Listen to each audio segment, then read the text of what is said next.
C প্রোগ্রামিংয়ের Bangla video টিউটোরিয়ালে সবাইকে স্বাগতম। আমি মোহাম্মদ শরীফ চৌধুরী। আজকের পর্বে আমি ফিবোনাচ্চি নাম্বার নিয়ে আলোচনা করব। ফিবোনাচ্চি নাম্বার বলতে একটা সিকোয়েন্সকে বোঝায়। সিকোয়েন্সটা ঠিক এরকম যে প্রথম দুটো বাই ডিফল্ট দেওয়া থাকে, যেমন ধরে নেওয়া হয়েছে এখানে 0 আর 1 হচ্ছে প্রথম দুটো সংখ্যা সিরিজের। এরপরের সংখ্যাগুলো প্রতিটা হচ্ছে তার ইমিডিয়েট আগের দুটো সংখ্যার যোগফলের সমান। যেমন 1, এই তৃতীয় সংখ্যাটা এসেছে ঠিক আগের দুটো সংখ্যার যোগফলের সমান। 1 এসেছে ঠিক 1 0 এর যোগফল 1। এরপরের সংখ্যা হচ্ছে 2, 2 এসেছে তার আগের দুটো সংখ্যা যোগফলের সমান, যে 1 + 1 হচ্ছে 2। তারপর হচ্ছে 3, 3 হচ্ছে তার আগের দুটো সংখ্যা যোগফলের সমান, 2 + 1 3।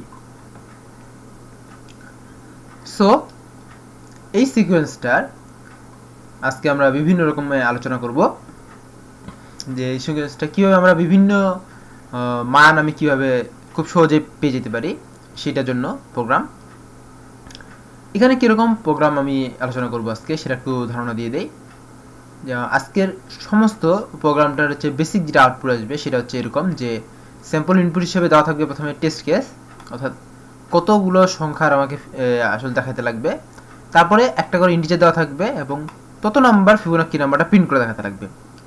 টেস্ট কেস বলতে 3 বলতে হচ্ছে যে আমি 3টা ইন্টিজার সংখ্যা নিব এবং প্রতিটা ইন্টিজার সংখ্যা রিলেটেড ফিবোনাচ্চি নাম্বারটা আমি প্রিন্ট করে দেখাবো। আর একটু বিস্তারিত বলি, 3 দেওয়া আছে তার মানে কি আমি 3টা ইনপুটে নেব। আমার টেস্ট কেস হবে 3টা, 4 দেওয়া থাকলে আমি 4টা আসতো। আর প্রতিটা ইন্টিজার 3 মানে হচ্ছে যে 1 2 3 এই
এ ধরে নিলাম।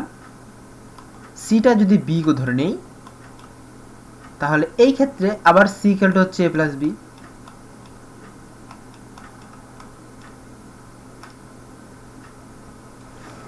আবার সি ইকুয়াল টু হচ্ছে a প্লাস বি। আবার পরেরটার ক্ষেত্রে এবার এটাকে যদি আমি এখন আবার এই বিটাকে আমরা ধরে নিব এ, সিটাকে ধরে নিব বি। সো পরেরটার ক্ষেত্রে আবার C equal to a plus B আসবে।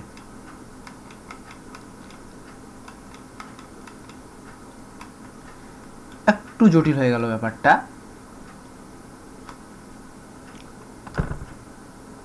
আমি একটু পরিষ্কার করে বলি।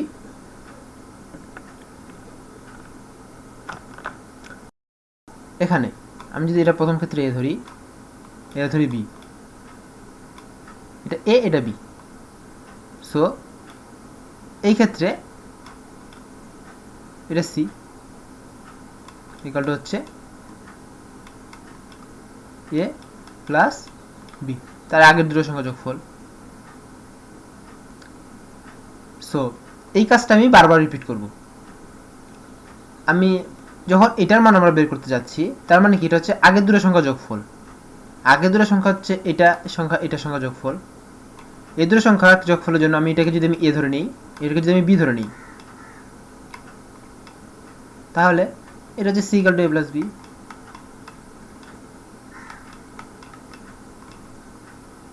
এই সূত্র দিয়ে আমরা চালিয়ে নিতে পারতেছি।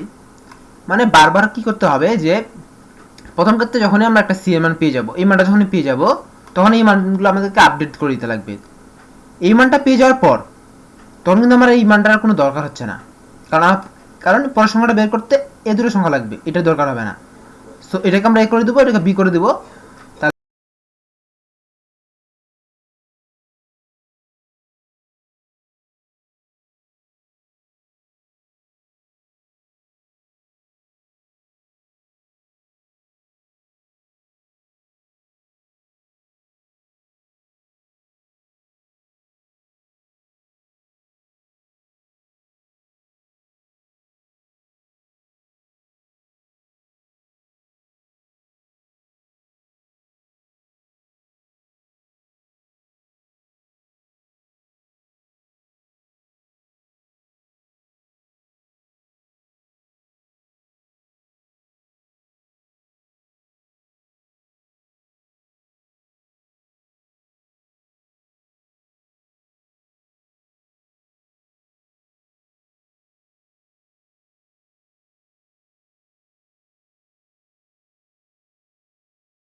এরপরে আমাকে কি করতে হচ্ছে, এটা আমি এ ধরছি, এটা বি ধরেছি, এটা ধরেছি সি।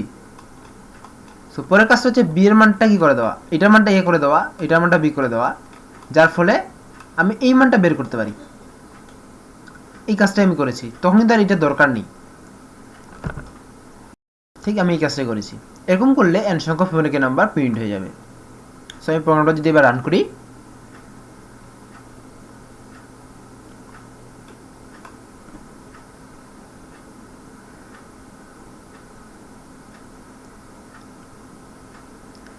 রান করলে দেখা যাচ্ছে প্রথম 5টা ফিবোনাকি নাম্বার প্রিন্ট হয়ে গেছে এবং সিকোয়েন্সটাও মিল রয়েছে। নিচে 0 1 1 2 3।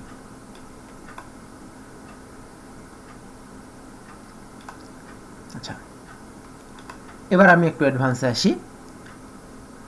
যদি এখানে প্রথম 5টা প্রিন্ট করতে বলা হয়েছে, যদি এরকম বলা থাকে যে 50-এর মধ্যে কতগুলো ফিবোনাকি নাম্বার আছে, সেক্ষেত্রে যদি বের করতে পারি যে 50-এর মধ্যে ফিবোনাকি নাম্বারগুলো কী কী। সো সেখানে আমি n = 50 ধরে নিলাম। সেক্ষেত্রে আমার টেকনিকটা এরকম হবে, যতক্ষণ না পর্যন্ত ভাই আমাদের কাজটা কি, যতক্ষণ না পর্যন্ত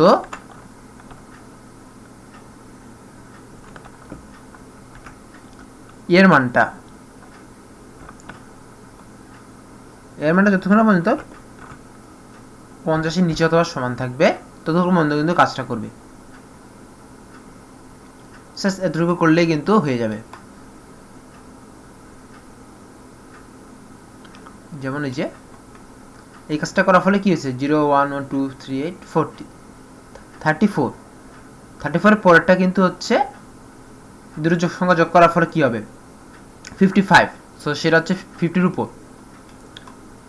এখানে আমরা কি করলাম, যখনই ধরে নিলাম যে আমরা এর মানটা তো প্রিন্ট করতেছি, এর মানটা যখনই 50-এর উপর চলে যাবে তার মানে কি ওই ফিবোনাকি নাম্বারটা হচ্ছে 50-এর উপর। সো সেটা আমরা প্রিন্ট করতে পারবো না এবং ততক্ষণ তারপর লুপটা ব্রেক করবে, এটাই। সো যা, সেটা কোনো কথা না।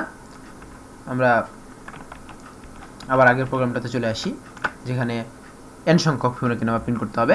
হ্যাঁ, এবার আমাদের কাজটা হচ্ছে, যদি বলা হয় পঞ্চম ফিবোনাকি নাম্বারটা প্রিন্ট করো, তাহলে কি করতে হবে, 5 নম্বর ফিবোনাকি নাম্বারটা। সো এখানে খুব ছোট একটা প্রবলেম করলেই হবে যে কখন আমরা প্রিন্ট করতেছি, যখন i এর মানটা n এর সমান হয়ে যাচ্ছে তখন কিন্তু এই কাজটা হবে।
কারণ আমরা তো বের করতে পেরেছি যে এত নম্বরে কোন ফিবোনাকি নাম্বারটা রয়েছে।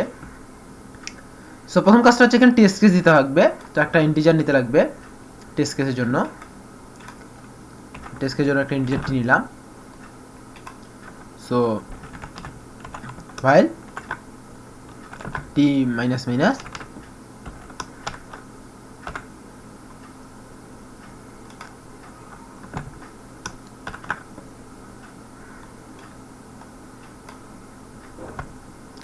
ফাইলটি মাইনাস মাইনাস এই কাজটা করবে এবং প্রতি ক্ষেত্রে যেটা হবে যে স্ক্যানএফ করে আমাদেরকে n এর মানটা নিতে লাগবে।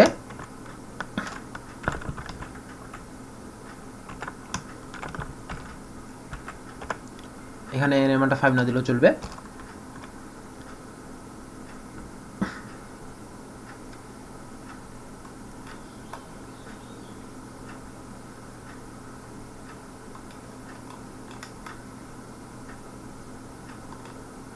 আরেকটি কাজ করতে হবে, সেটা হচ্ছে যে প্রতিবারই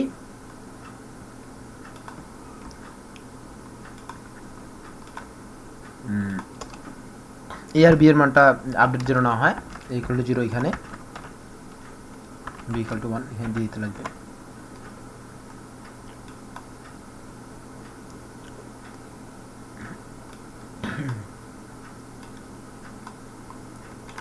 আমরা এই স্যাম্পল ইনপুট দেখে আউটপুট দিই, আগে চেষ্টা করি। স্যাম্পল ইনপুটে 3 দিলাম,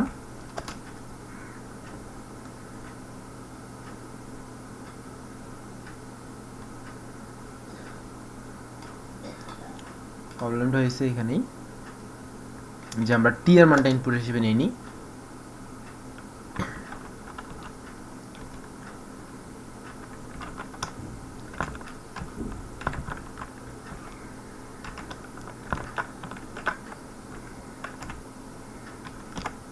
সো প্রসেস রান করি।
আউটপুটগুলো সঠিক ভাবে এখানে চলে এসেছে।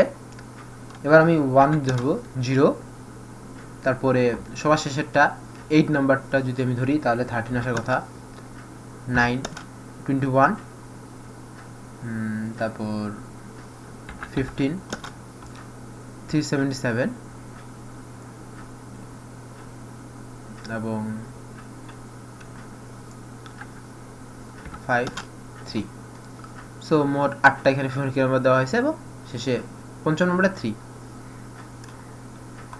সো আপনারা এভাবে আরও চেষ্টা করতে পারেন। এখানে আমি যেভাবে ফিবোনাকি নাম্বার প্রিন্ট করিয়েছি, আরও অনেক উপায়ে কিন্তু ফিবোনাকি নাম্বার প্রিন্ট করা যায়। এটা কিন্তু সবথেকে সহজ উপায় নয়, আরও বলে দিলাম। আপনারা অবশ্যই ট্রাই করবেন যে এর থেকে সহজ উপায় কীভাবে ফিবোনাকি নাম্বারটা প্রিন্ট করা যায়, এবং অবশ্যই এই ফরম্যাটে। আরও ফরম্যাটে আপনি ট্রাই করতে পারেন ট্রাই করার জন্য। সো ধন্যবাদ সবাইকে আমার সাথে থাকার জন্য। দেখা হবে পরের টিউটোরিয়ালে। পরের টিউটোরিয়ালে আমরা প্রাইম নাম্বার নিয়ে আলোচনা করব। ধন্যবাদ সবাইকে।